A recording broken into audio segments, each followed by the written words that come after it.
I am Poonam Garewal from Paragon International School. Today I am sharing the views how we can balance between the academics, co-curricular activities and the sports. We know that academic that is a vital co-curricular activities and sports that will teach you the concepts that go beyond the classroom four walls.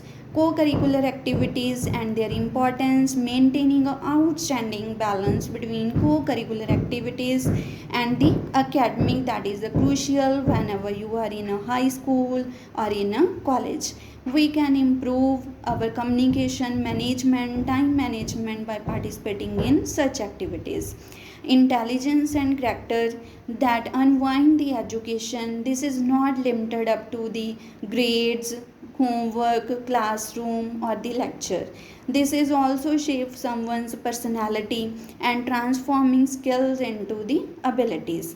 To endure the pressure of 21st century, the students of 21st century, they will create a balance by striking between what they need, what they want. The students of 21st century, they are under pressure to do better or to be all rounded in such a competitive society.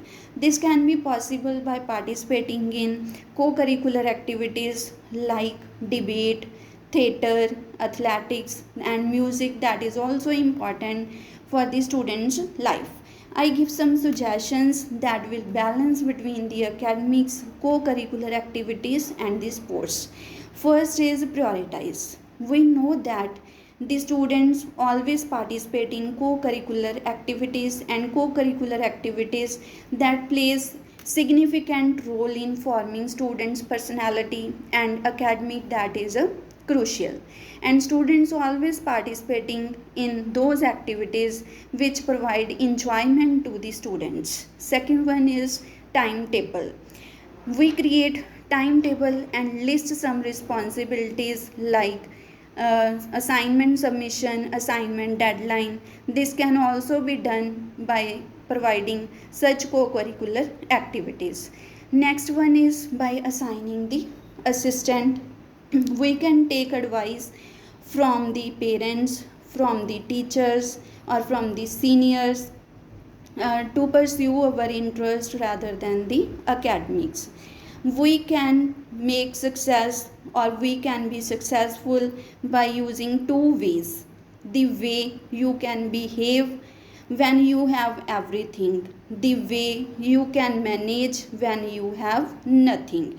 You have always a positive attitude to make a successful life. Next, you have a green tree in your heart, then every word can enter effortlessly. At the last, we can say that planning and timetabling is must to create the success in the life. Thanks and have a nice day.